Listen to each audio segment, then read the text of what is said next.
o esporte ele te prepara para a vida. Nem todo dia você tá bom. Você tem que entender que aquele dia não vai acontecer o que você quer. E tem aquele dia que você toma de 7-1 e vai na lona. E tem aquele dia que você sobe no pódio e é o primeiro, é a medalha de ouro. E isso é na vida. E aprender a lidar com isso através do esporte, eu acho que é a maior lição que o esporte te dá. Então, o esporte tem que te testar. Vai ter um dia que você vai ser humilhado mesmo e não vai adiantar você chorar. Outro dia você tem que levantar e treinar para você melhorar e tá no outro dia bem. Costumo dizer que você não leva para a prova só o que você treinou nos últimos 6 meses, no último ano. Você leva o que você levou da vida mesmo.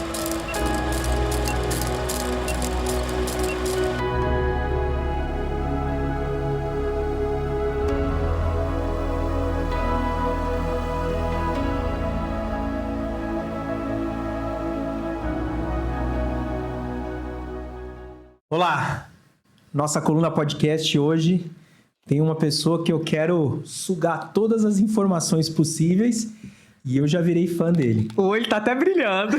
Apresenta pra gente quem é esse convidado. Agora, Emerson Bizan, ele é educador físico, ultramaratonista e autor desse livro aqui, ó, 100 maratonas. E eu já quero começar te perguntando dessa frase aqui, muito mais do que correr, uma missão de vida. Quando a gente pensou no título do livro, eu imaginei que eu ia escrever um livro sobre as 100 maratonas exatamente, de um super-herói. E quando a gente começou a escrever, e as dificuldades que a gente tem para dividir o trabalho com a família, com os treinos, a gente viu que vai muito além do que correr. E além da minha missão, que por eu ter feito um diagnóstico de diabetes em 95, um ano antes da minha primeira maratona, a gente vai falar sobre isso, mas eu usei como missão de vida divulgar as possibilidades que mesmo uma pessoa com diabetes pode ter. Emerson, primeiro, obrigado pela presença. Quando surgiu a oportunidade de conversar contigo, eu já fiquei apaixonado pelo assunto. Eu estou me preparando para a minha primeira maratona, dia 19 de outubro. E eu vi uma vez o Drauzio falando, né, que a prova em si é uma coisa grande, mas o grande mesmo é a preparação. Primeira pergunta, eu vou te perguntar várias coisas a respeito do assunto. O que te motivou a fazer a primeira maratona? Foi talvez um presente de todo o destino de tudo isso que aconteceu. Eu estava na faculdade ainda de educação física e meu pai passava por um processo de síndrome metabólica, estava obeso, sedentário e foi o meu primeiro aluno. Eu comecei a orientá-lo a fazer atividade física, caminhar, correr. Ele começou a fazer loucuras. Então ele corria 30 quilômetros 3 dias seguidos. Eu falei assim, não pai, você está exagerando. Que tal se a gente se preparasse para uma maratona? Ele falou, só se você for comigo. Eu falei, bom, então se eu estou estimulando ele a fazer. E no meio desse caminho, eu fui diagnosticado com diabetes tipo 1. E eu percebia que os dias que eu corria com ele, eu ficava muito bem. O controle da glicemia ficava muito mais fácil, me dava mais recurso de controle. E a gente passou a se preparar para a primeira maratona. E 1 ano após o meu diagnóstico, a gente fez a primeira maratona. Então, não sei se foi um presente ou se foi uma ferramenta que caiu na minha mão, que hoje não consigo viver mais sem a corrida, né? Eu queria saber como é que você prepara o seu mental, especialmente para as ultramaratonas. Exato. Olha, todo mundo me pergunta o que eu penso durante a corrida, durante tanto tempo de corrida. Eu acho que é o momento exatamente onde você não pensa em nada. Pelo menos é isso. Por mais que na fase da vida onde eu mais conversei com meu pai, foi fazendo os treinos longos de corrida, quando eu estou fazendo minha corrida sozinho, é um momento que eu acho que é onde eu entro num lugar que eu fico sozinho, na maioria das vezes, e passa tão rápido. A gente sabe que a cada 3 quilômetros você tem que tomar água, a cada 7 quilômetros você tem que tomar um gel, a cada 45 minutos o isotônico. Isso vai se repetir durante ciclos que você tem que estar concentrado. Passa tão rápido a ponto de eu fazer 48 horas numa pista de atletismo onde em 400 metros eu fiz 200 quilômetros em 2 dias. Seria então um estado meditativo mesmo, né? Eu acredito que sim, eu acredito que sim. A Gi gosta muito de meditação. Mas eu prefiro fazer sentadinha, porque assim, eu não consigo correr nem pouco, porque me incomoda muito, o corpo me dói, sabe? E eu tenho a minha mente, eu treino bastante a minha mente com meditação.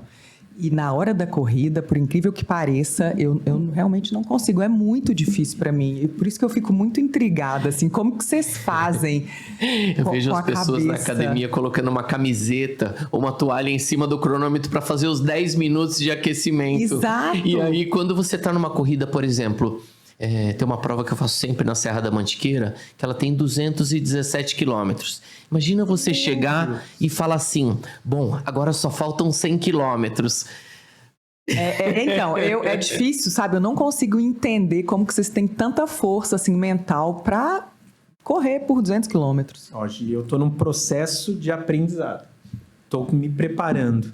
Mas o que eu percebi, hoje eu já tô fazendo 22 e tô subindo o cronômetro, né? O que eu percebi é que a limitação, ela tá só na nossa cabeça. Eu acho que quanto mais você se dispor, eu vou do começo ao fim, a gente chega e rompe essa barreira. Você comentou um pouquinho nos bastidores que a primeira maratona, a segunda, a terceira, todas elas têm esse friozinho na barriga. Hoje também continua assim? Sim, muito. Lógico, vai da sua estratégia mental até, da pitadinha, da pimentinha que você vai colocar em cada desafio, em cada prova. Lógico, eu não consigo hoje fazer o meu melhor tempo. A vida mudou muito, a idade mudou muito, são 30 anos correndo. Mas você sempre coloca número, um tempo, uma meta ali para você estar motivado e brigar com aquela meta ali e estar sempre se mantendo, ou correr com um amigo, ou correr com a família, ou correr com alguém. Isso te motiva, né? E você tem recordação de todas essas 100 provas aqui do livro? Eu tenho. Tenho recordação como se fosse hoje. Cada prova... às vezes eu encontro com algum amigo que teve em alguma dessas 100 maratonas e fala, lembra quando você foi para Curitiba, que a gente saiu do ônibus, você falou isso? Eu tenho, assim, boas lembranças, assim. Qual que foi a mais especial? É difícil, viu? Olha, eu tive a corrida, me trouxe tantas oportunidades boas, que eu tive a oportunidade de fazer maratona ao lado do meu pai. Tive a oportunidade de fazer maratona ao lado da minha esposa. Tive a oportunidade de acompanhar alunos correndo maratona na Muralha da China, na Cordilheira dos Andes.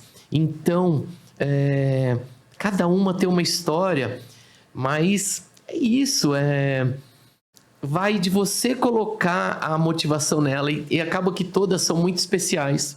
Qual foi a primeira? A primeira foi Ribeirão Pires, em 1996, onde seria inimaginável você olhar no seu relógio a velocidade que você está correndo em tempo real, que é como o que a gente tem hoje, né, no GPS. A gente corria com um número de peito, que a classificação era dada por um ticketzinho que você arrancava do seu número e colocava num espeto na hora da chegada. E a hora que terminava, virava-se esse espeto de ponta cabeça e ia apurando os resultados para ver a classificação. E o resultado ia sair um mês depois de uma única revista de corrida que a gente tinha no Brasil. Se a prova fosse até o dia 15. Se a prova fosse dia 20, ela não ia sair no próximo fechamento de revista. Ia sair na outra. 2 meses depois. E hoje, você chega em casa, já chegou no seu celular as fotos da corrida, já chegou no seu celular a sua classificação no tempo geral, na categoria, um comparativo com você mesmo em outras etapas. Então, isso é muito interessante, né? Porque hoje a corrida tem cada vez coisas mais tecnológicas. Relógio de precisão, fita de peito. Se você pudesse enumerar 5 itens, ou menos ou mais, o que é primordial para quem quer fazer uma corrida hoje? eu acho que a gente melhorou em tanta coisa, desde a prevenção de médica dos análises de resultados e formas de prescrição baseado em testes, até em o relógio que sugere a você essa intensidade de maior aproveitamento e menor risco de lesão. A qualidade nutricional, hoje a gente tem gel de carboidrato, com mais carboidrato de absorção lenta, com mais sódio, com mais cafeína. E eu, nas minhas primeiras maratonas, eu fazia papelotes de uva passa com 15 gramas e corria com os bolsos enormes, correndo. Bom, agora é a hora de 15 gramas de carboidrato. Pegava uva passa e ficava mastigando uva passa. Primeiro gel que foi distribuído no Brasil, na Maratona de São Paulo, eu tive um aluno que não sabia exatamente o que era. E a hora que ele viu o gel, ele abriu e passou na perna. Ele achou que era para massagem. Então, o material esportivo, a primeira São Silvestre, meu pai fez com uma camisa de futebol. Ele foi numa loja de esporte e falou: eu quero uma camisa para eu estrear na São Silvestre. Se o jogador joga, né? Ele foi com uma camisa de futebol. Os tênis, a tecnologia responsiva, de impacto, os sistemas de amortecimento evoluíram de uma forma... Então, é realmente uma transformação. A fotografia, que hoje você terminou o treino, você vai por reconhecimento facial no site da fotografia e você viu que tinha fotógrafo ali no treino. Você busca suas fotos do treino. E como eu falei, a minha primeira fotografia de maratona, eu tinha que encontrar com o fotógrafo, ele imprimia uma foto, você tinha que achar um bolo de foto que ele tinha no porta-mala do carro para você ter uma recordação sua da prova. Isso a gente encontra no livro, essas fotos? Todas essas recordações e essa evolução dessas coisas, né, que são curiosas da corrida, desde a minha primeira maratona até as dificuldades, tem no livro. Ô Emerson, eu sou ex-nadadora, né? E eu sempre falo que, assim, mais do que foco, disciplina, persistência, o esporte me deu, a melhor coisa que ele me deu são os meus amigos. Qual é a melhor coisa que o esporte te deu? Eu tenho usado muito nesses bate-papos que a gente vê em podcast, em palestra. O esporte, ele te prepara para a vida. Nem todo dia você tá bom. E a performance, você tem que entender que aquele dia não vai acontecer o que você quer. E tem aquele dia que você toma de 7-1 e vai na lona. E tem aquele dia que você sobe no pódio e é o primeiro, é a medalha de ouro. E isso é na vida. E principalmente na saúde e no diabetes, o meu gráfico de glicemia um dia tá alto, um dia tá baixo. E aprender a lidar com isso através do esporte, eu acho que é a maior lição que o esporte te dá. Então, eu falo para minhas filhas, vocês precisam se colocar à prova. O esporte tem que te testar. Vai ter um dia que você vai ser humilhado mesmo, e não vai adiantar você chorar, não vai adiantar você... No outro dia você tem que levantar e treinar para você melhorar e estar no outro dia bem e ensinar para outras pessoas o quanto isso te melhora como ser humano, né? Maravilhoso. Como foi o seu diagnóstico de diabetes? Foi também coincidentemente, eu estava na faculdade de educação física e há poucos meses antes eu tinha estudado na disciplina de primeiros socorros os sintomas, quais eram os cuidados de todas as doenças, e num período comecei a sentir muita sede. Você tem sede e o corpo tenta eliminar, então você vai no banheiro muitas vezes e perde peso muito rápido. Esses são sintomas clássicos de atenção ao diagnóstico de diabetes tipo 1. E eu fui falar para os meus pais, falei, tô achando que eu tô com diabetes, hein? Não tem ninguém na família, né? E é uma doença autoimune que você foi escolhido aleatoriamente pelo destino, onde as células destroem suas células de produção de insulina. E eu falei meus pais, não, imagina, você tá brincando, não há a menor possibilidade. E aí é um diagnóstico sempre traumático, mas a importância de você ser acolhido numa primeira consulta. Quando eu cheguei no médico e eu perguntei meu maior medo, se eu poderia continuar as minhas corridinhas com meu pai, se eu poderia jogar bola no final de semana, o médico falou, não só pode, como deve. Ele me mostrou um atleta olímpico com medalhas de ouro e ele falou assim, ele tem diabetes tipo 1. Uau.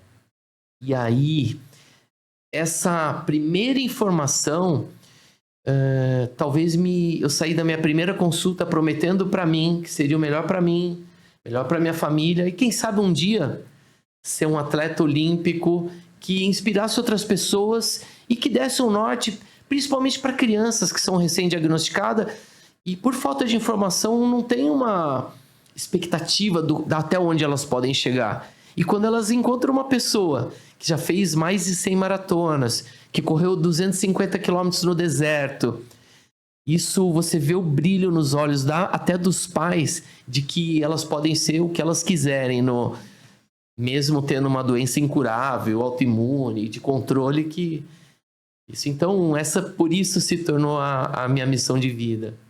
E qual o maior cuidado você tem que ter, né, nos seus treinos? Eu me tornei educador em diabetes, sou membro da Sociedade Brasileira de Diabetes, hoje na área de esportes, exercício e diabetes. E o maior cuidado para quem pratica atividade física, que tem diabetes principalmente tipo 1, é a hipoglicemia. Porque como o corpo não produz insulina e a gente faz o tratamento através de doses que não são dosadas naturalmente como quem não tem diabetes acontece, imagina você aplica uma dose de insulina e você começa a fazer a atividade física e a somatória do efeito da insulina com o do exercício pode ter uma queda muito acentuada da glicemia. Então a hipoglicemia é o maior cuidado para quem tem diabetes e vai fazer atividade física.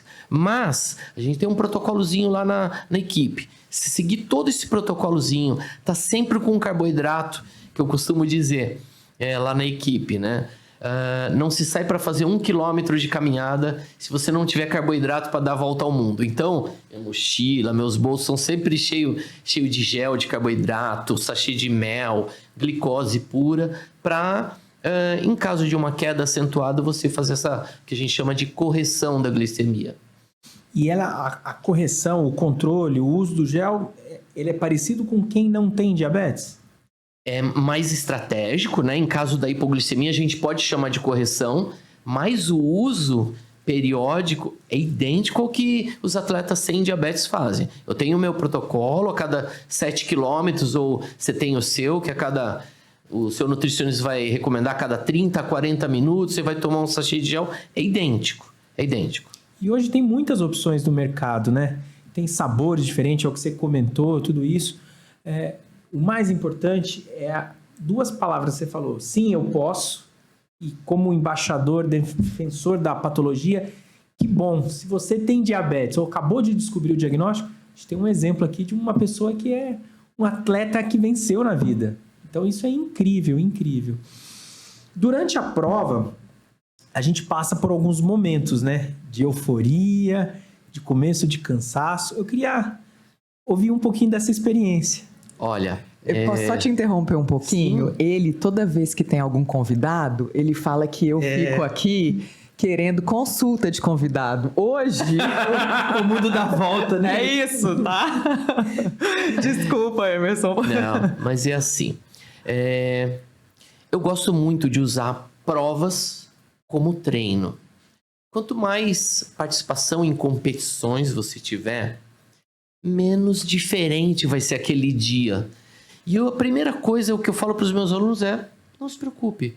Você vai ir para a prova, para sua formatura de todo o processo que é a preparação para uma maratona, que chega a ser considerado uma MBA. Uhum. É todo um processo que você aprende muito e no dia é só a formatura.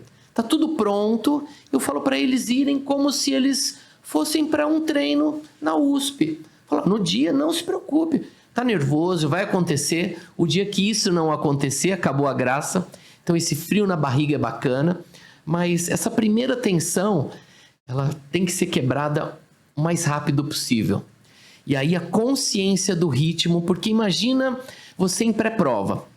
Você fez a dieta bonitinha aquela semana, você tirou toda a carga de treino que você tinha nas últimas semanas, tá no auge da sua performance, descansou bem, nem sempre dormiu bem, né? Porque algumas pessoas têm dificuldade na noite anterior ali. Então, é muito cuidadoso essa ansiedade com o ritmo. Então, quanto mais rápido você entrar no seu ritmo de prova, que foi pré-determinado já, quanto mais rápido você entrar nele e entrar num treino, melhor. E aí, se policiar é muito importante, porque você sai que nem um touro enjaulado ali, né? Então, tem que ser o controle muito importante ali dessa ansiedade. E aí, esse momento de... eu tenho um momento de flow e que é no quilômetro 25. Eu estava comentando essa semana com os meus alunos, parece que o quilômetro 25 para mim é o melhor momento da prova. O momento onde você está aquecido, entrou na prova, relaxou e eu me vejo fora do corpo, assim, correndo, e parece que eu tô no melhor momento, assim. E aí, depende do seu treino, depende do que aconteceu no dia, os quilômetros finais vão ser decisivos. E aí, é a briga com você mesmo, é a briga com seus limites. Se você fez tudo planejado, vai ser aquele Tesla que você não vai nem mexer nem no boné, nem no óculos, nem no gel, vai continuar e vai. Se você errou no começo, ou fez um dia mais quente, ou uma prova com mais subida do que você esperava, aí vai ser uma briga. E aí é a hora de você fazer a diferença do que você foi, não só em todo o treino, mas do que você foi na vida mesmo, de como você teve todo o enfrentamento das dificuldades no dia a dia, vai ser isso. Se você é uma pessoa que gosta de brigar, ou aquela pessoa que vai recuar, mais fácil, e aí é individual, e eu respeito muito cada um. Aí, a linha de chegada, aí é tudo que você carregou em todo o ciclo. Eu costumo dizer que você não leva para a prova só o que você treinou nos últimos 6 meses, no último ano. Você leva o que você levou da vida mesmo. Então, é muito legal a hora que você cruza e nem sempre é o que você espera. Às vezes vem surpresa, às vezes vem decepção, às vezes vem... Você não acredita no que você fez e... Então, é de cada um. E o que é importante é você curtir realmente esse momento, que é muito especial mesmo. É uma formatura. Você falou do quilômetro do flow. Tem algum quilômetro que você sempre fala, esse é o mais difícil e eu sei disso? E depende de como foi todo o processo. Eu já fiz provas que o processo todo foi muito duro. E você fala assim, não, eu tenho que sair conservador porque desde o primeiro quilômetro eu já sei que vai ser difícil. E teve processo que fluiu. Tudo aconteceu bem. A sua alimentação de um dia antes encaixou. A sua retirada de kit foi redonda. Se eu peguei, fui pro hotel ou fui para minha casa. E aí deu tudo certo. Então, varia de prova para prova. Mas, principalmente, eu costumo dizer, corredor que mora na sua cidade e tem uma maratona na sua cidade, era obrigado a fazer. Porque metade das dificuldades que você tem ali na maratona de véspera é sobre sua logística. Onde que eu vou comer? O que eu vou comer? Vai ser diferente do que eu comi durante os treinos? Com a cama que eu vou dormir, eu vou estar adaptado? Aonde eu vou tomar café da manhã? Onde eu vou parar o carro? Quanto tempo eu vou chegar no tempo da largada? Eu tenho que sair chegando porque o hotel da chegada tem que fazer o check-out rápido. Então, quando você está em São Paulo e que eu tomo café da manhã na minha casa e sei que eu vou correr e vou tomar banho no meu chuveiro, eu falo, é obrigatório fazer. Para mim, a Maratona de São Paulo tem 29 edições. E eu fiz 26 edições da Maratona de São Paulo. E eu acho que é isso, porque a gente fala tanto, ninguém vai prestigiar. Eu acho que a gente tem que prestigiar a Maratona da cidade e fato de você estar em casa é uma das coisas boas.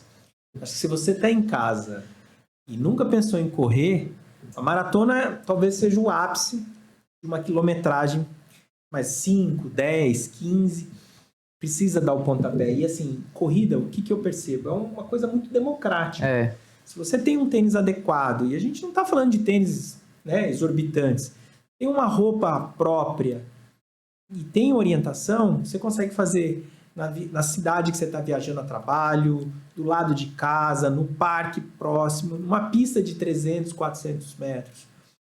O que é o ideal para quem nunca correu em casa? Poxa, eu acho que eu estou arrepiado. Você está contando aqui, eu estou mostrando para a Gisele. Se você quer sentir essa sensação, esse friozinho, esse bichinho que morde quem pratica, como faz para começar? Eu tenho uma metodologia talvez muito diferente do que as metodologias que em qualquer academia que você for e pergunta, como é que eu começo? A pessoa fala, anda 2 e corre 1, anda 2 e corre 2, na próxima semana você anda 2 e corre 3. Eu não uso essa metodologia muito particular, eu respeito muito e é uma estratégia muito eficiente, mas no meu primeiro dia de aula do meu aluno, eu costumo dizer que ele já vai correr direto 50 minutos. Você fala, mas como? Eu nunca corri 1 minuto. Como eu vou correr? Então, a primeira coisa, ela é achar o ritmo de conforto dela. Eu coloco a pessoa do meu lado, fazendo o gesto de corrida, comigo andando do lado dela. Então, ela correndo em conforto respiratório e muscular, por menor que seja a velocidade. Ela está fazendo gesto de corrida ali, está no trotezinho, às vezes é até abaixo do que ela poderia, mas é para ela descobrir que ela pode ficar horas correndo. Descobriu qual que é o ritmo, descobriu qual é o que a gente chama de limiar, descobriu o segredo do maratonista. Aí não importa qual a distância, qual a velocidade, se você vai correr maratona, ou se você não vai seguir uma planilha, mas que você 2 vezes por semana vai lá no parque, vai colocar o seu tênis mais simples que você tem, mas vai descobrir qual é o seu ritmo, qual é a sua velocidade. Isso é muito gostoso. A sensação, não adianta eu falar. Não adianta eu falar porque eu não vou conseguir explicar, porque eu sou suspeito em falar, mas é uma sensação de liberação de hormônio. Tecnicamente, a gente vai falar de endorfina, de substância anti-inflamatória, analgésica, melhora da imunidade. Então, os efeitos são mágicos mesmo. E tem alguma coisa que eu tenho que prestar atenção para quem está começando, né? Quando eu começo a correr, alguma parte do meu corpo que eu tenho, não sei, joelho, eu tenho que prestar atenção no joelho, nos braços? Olha, eu gosto pouco de burocratizar a corrida. Uhum. Se a gente pensar, quando a gente começou a andar, ninguém explicou teoria pra gente, que você vai pisar primeiro com um pé e o braço vai de forma contrária. Então, a corrida nada mais é que a evolução do andar e que esse andar evolui para uma corrida e que ela é um esporte natural. Natural. Lógico. A partir daí,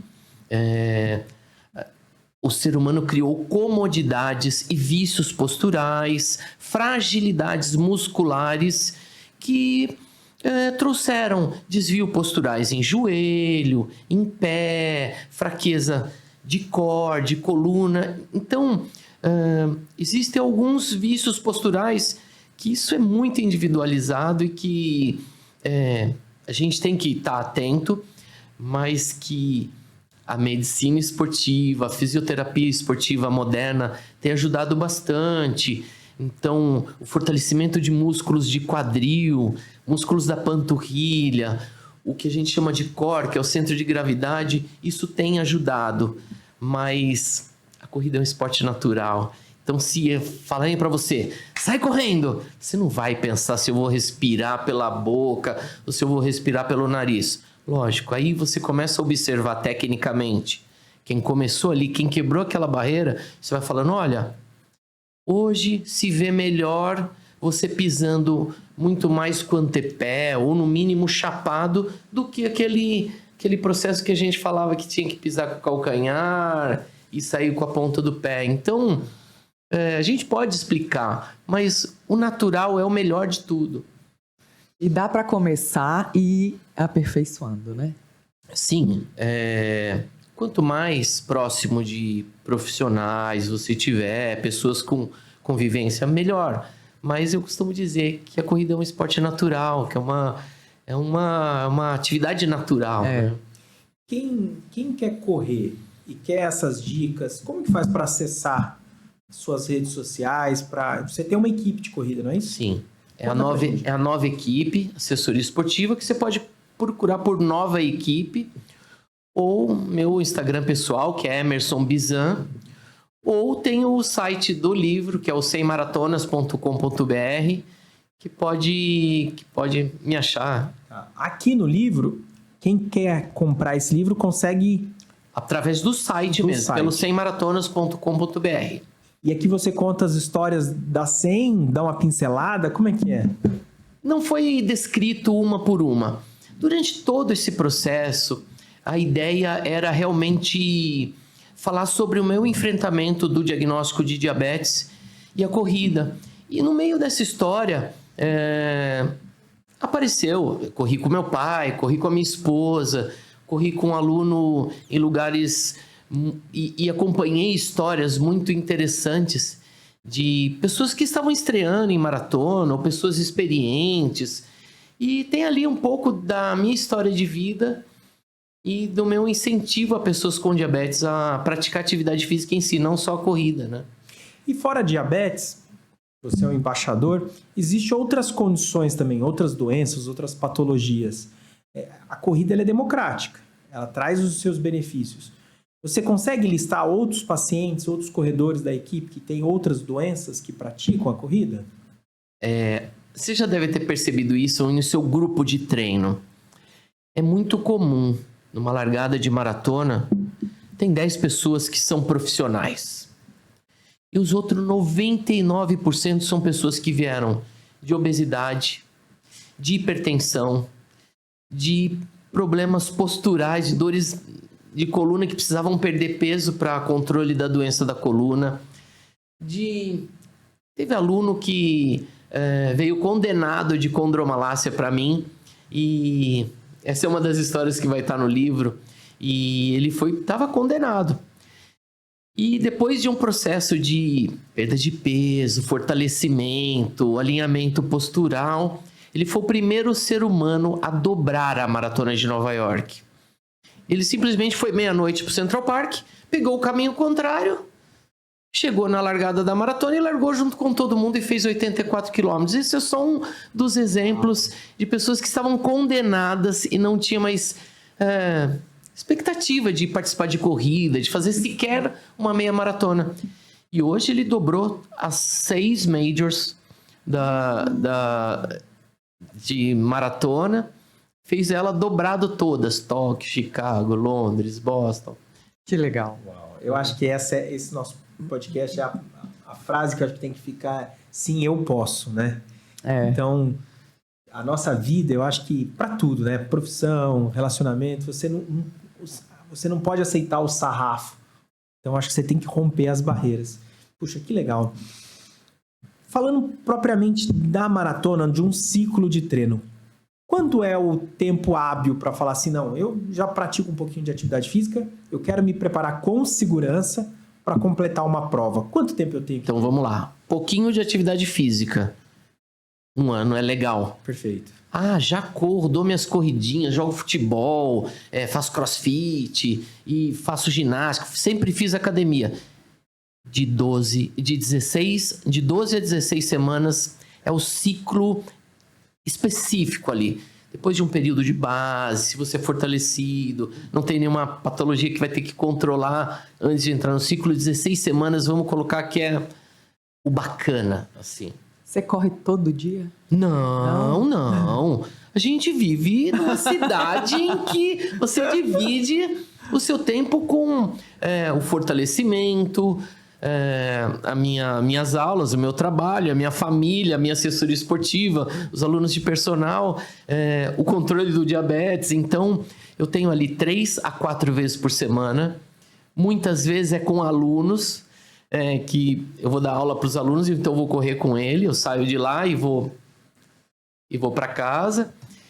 E tem os meus treinos que são específicos no horário onde eu faço sozinho, ou sempre tenho os parceiros de treino.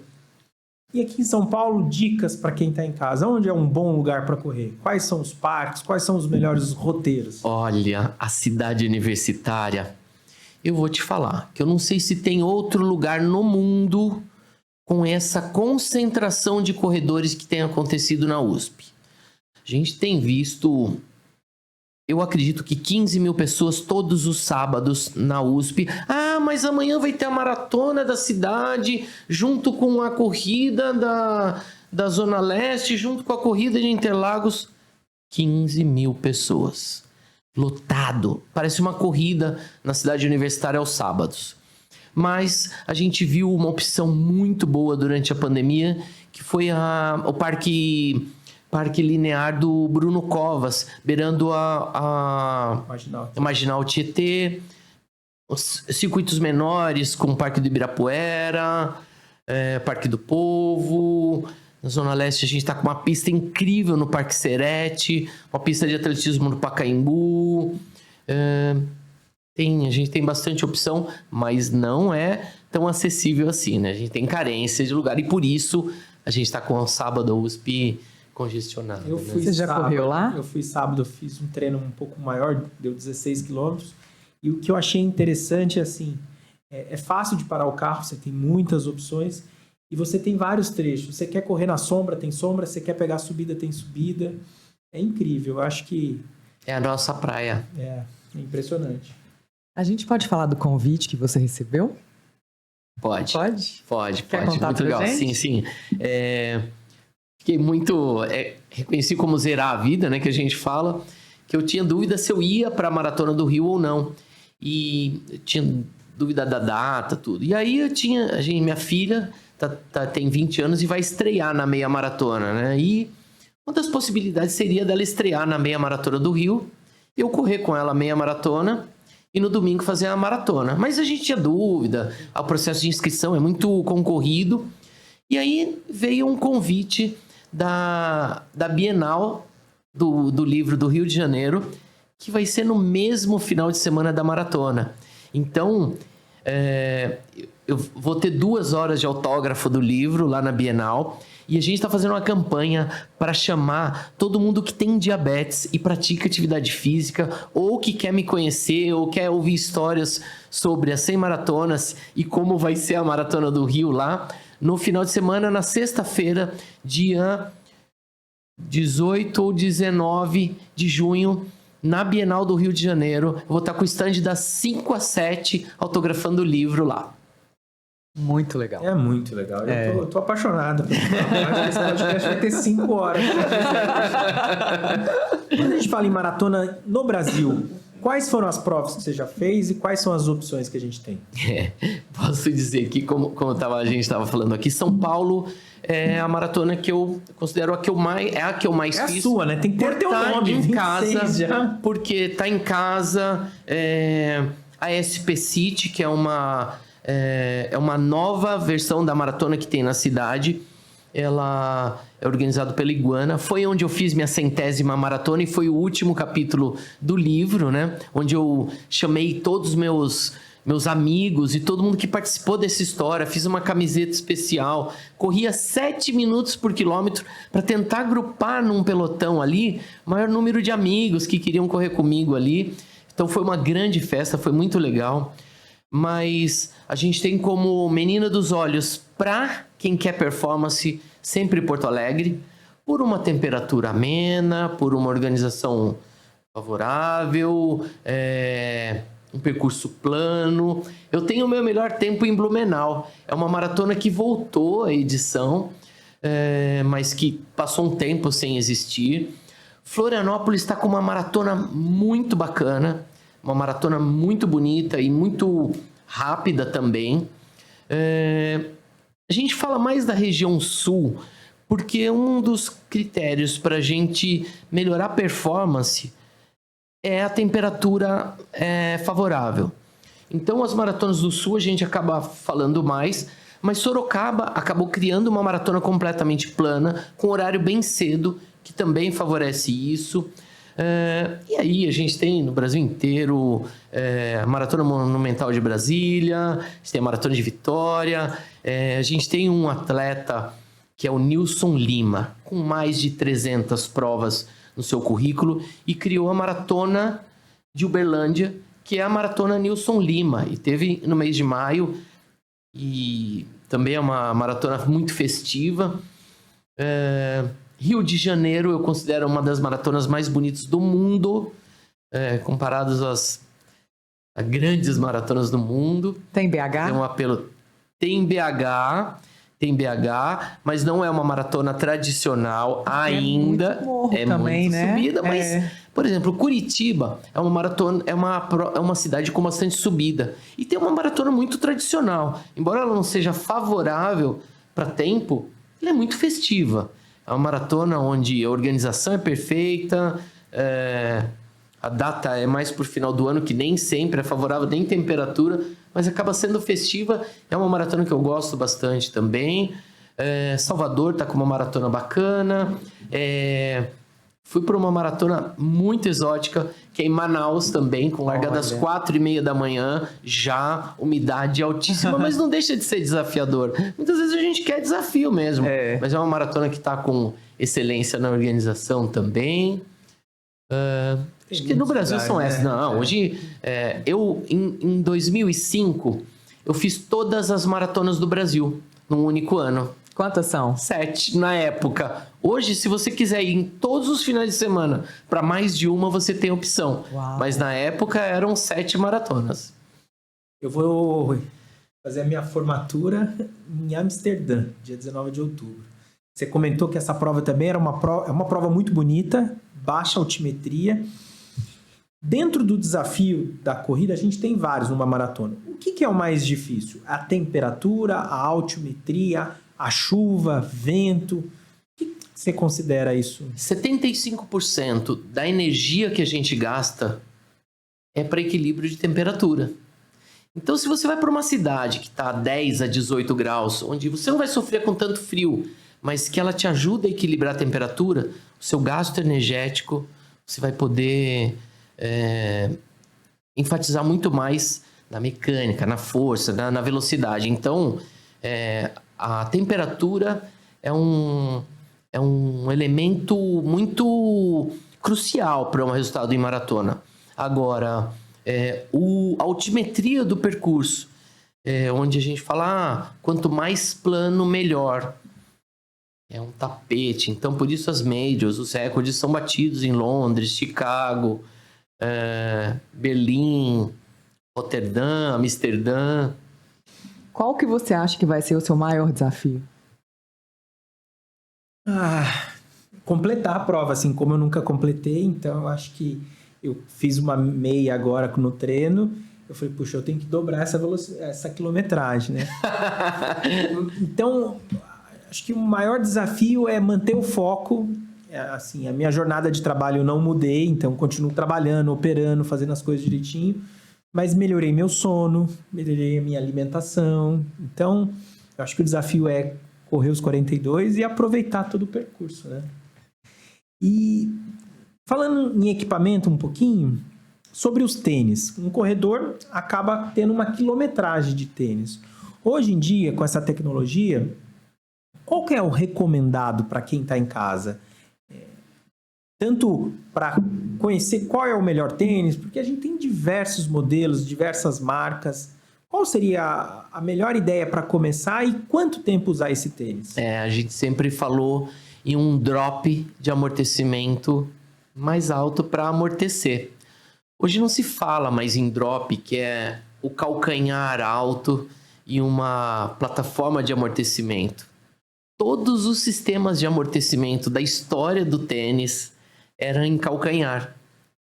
E hoje teve uma mudança histórica no desenvolvimento dos tênis, onde hoje se estudou o máximo de aproveitamento da mecânica da corrida com uma pisada mais de antepé ou meio do pé, porque essa pisada favorece uma inclinação do tronco e um tempo de contato com o chão onde você minimiza os riscos de lesão.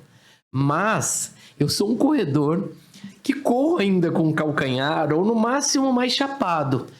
E eu tenho aí 112 maratonas, nunca entrei numa sala de fisioterapia para me tratar de lesão nenhuma, lógico, eu não estou fazendo maratona rápido.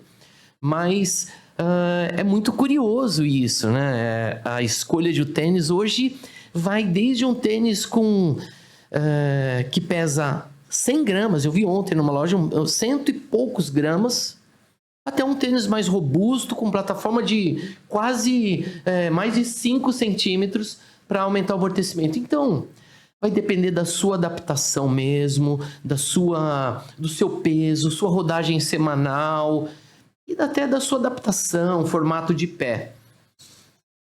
Isso é muito importante. E sempre ter auxílio de um assessor, de uma equipe, avaliação nutricional, avaliação da biomecânica. Então, Emerson, isso é fantástico. Eu acho que quem está em casa, eu vou ler o livro esse final de semana. Depois você me empresta. Vou te emprestar. É uma leitura rápida, uma leitura gostosa. Em uma tarde, uma noite você lê, você já... Eu acho que se você está sedentário, a primeira coisa que a gente tem que fazer é combater isso. Aproveita que o teu corpo ainda não tem diabetes, não tem hipertensão. Agora, se você tem a patologia, a gente está do lado de uma pessoa que já completou 100 no livro e hoje a gente já está em quantas? 112 maratonas. Mas, é assim, quando eu estava na minha 30ª maratona, eu descobri um novo esporte chamado ultramaratona, que são provas que vão além da distância dos 42. E quando eu escrevi o livro das 100 maratonas, eu me atentei a exatamente falar sobre provas que eu fiz com 42 quilômetros, com inscrição oficial, com provas oficiais de 42 quilômetros. E eu falei que quando eu completasse 100 ultramaratonas, eu ia escrever um segundo livro, o capítulo 2, né, desse volume. E aí, quando eu fui contar extraoficialmente, que eu preciso parar para contar com calma, eu já passei de 100 ultramaratonas. Então, eu tenho mais de 100 provas acima de 42 quilômetros também. Então, logo a gente tem novidade aí também. Spoiler, hein? Spoiler. Para falar de uma coisa mais pitoresca e onde os cuidados com a corrida se tornam muito mais... maiores, né? Se tornam maiores. E aí fica muito explícito, né?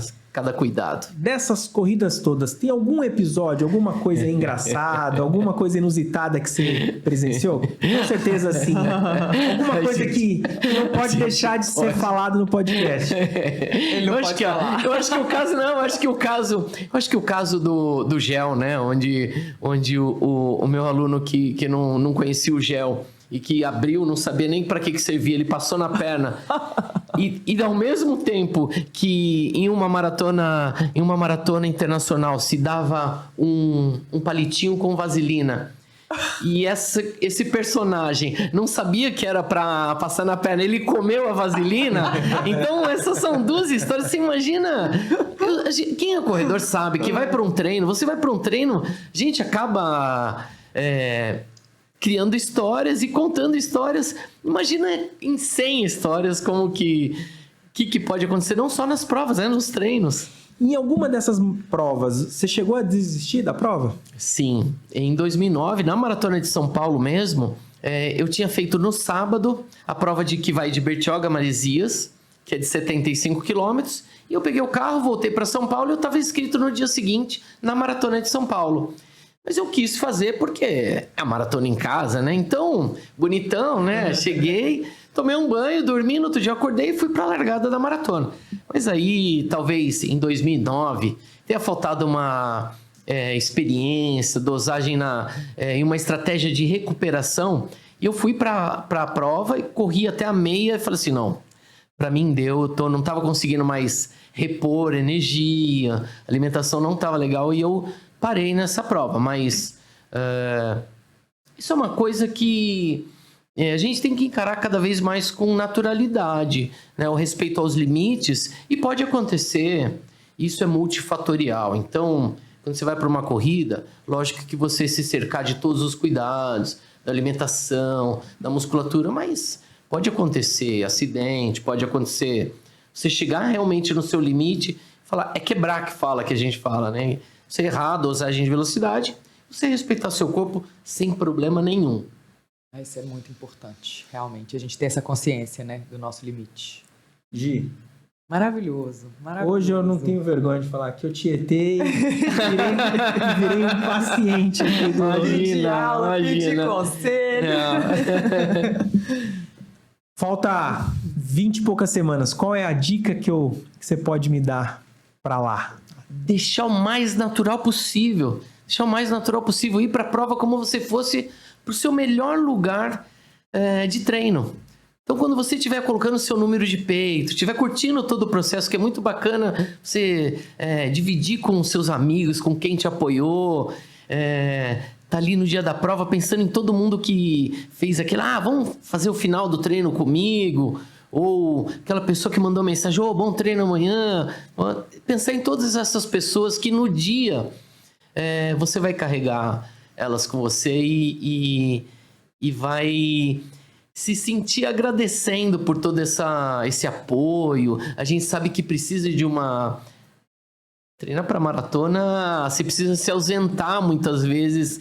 Final de semana não é só ir treinar. A hora que você termina um treino longo, você quer sentar pelo menos 1 hora. E às vezes você precisa ir lá no supermercado, precisa ir atender um paciente, precisa ir... Então é isso. Então, todo mundo que compreendeu. Então, ir pro dia como se você fosse para a melhor parte da festa, porque você já passou por todo o processo e é só curtir, se divertir.